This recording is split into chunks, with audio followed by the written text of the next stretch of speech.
do you think it's possible to fix someone's people smarts? Can you go from a 2 to a 6 or a 7 to a 10?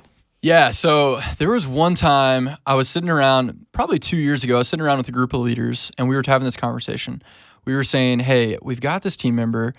Is it worth the energy and effort to try to make them more aware?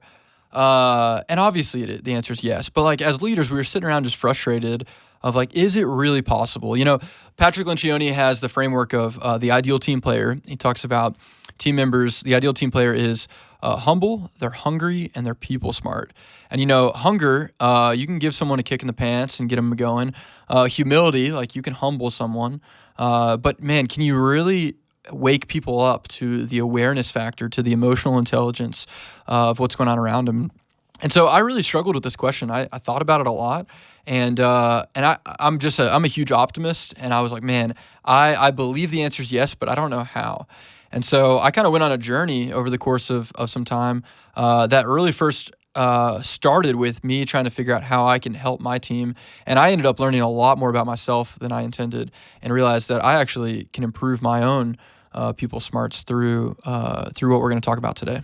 So from where you are today to where you were, was there this day that you realized you needed to get better at this idea of people smarts?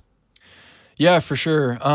I can't think of a specific day that it happened, but I can definitely think of a few moments. Last year for me was a huge growing year. 2020 was crazy for a ton of people, and for me personally, I had a couple big life changes that happened, and so I really had to do a lot more intentionality around how can I roll with the punches better? How can I adapt quicker? How can I not get buried under the stress and the responsibility of everything in life? And so, yeah, part of that journey was me recognizing, man, I need to get more in tune with myself, and then that's going to help me be more in tune with others. Yeah. So you have this framework that I want to jump into.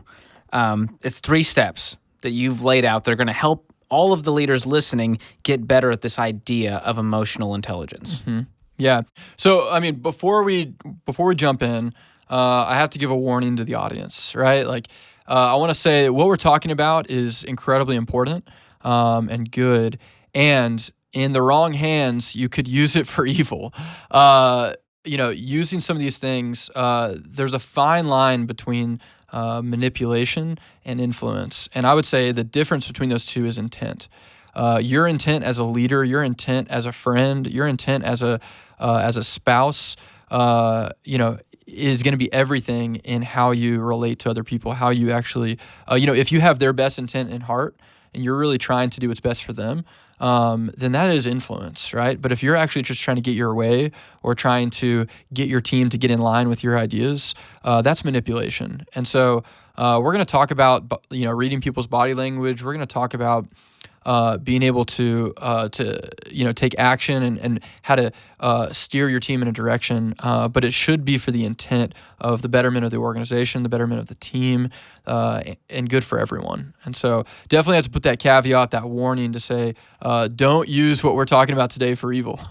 So check your motives at the door, listeners. That's right. As we jump into this. Okay, so lay out these 3 steps that we need to focus on to increase our EQ, our emotional intelligence. Yeah, so really there's 3 things. The first is you need to become self-aware. The second is you need to be others aware. And the third is you need to be aware of how your actions affect those around you. And so talking philosophically, getting above the framework, I believe that people, one of their deepest desires is to be known.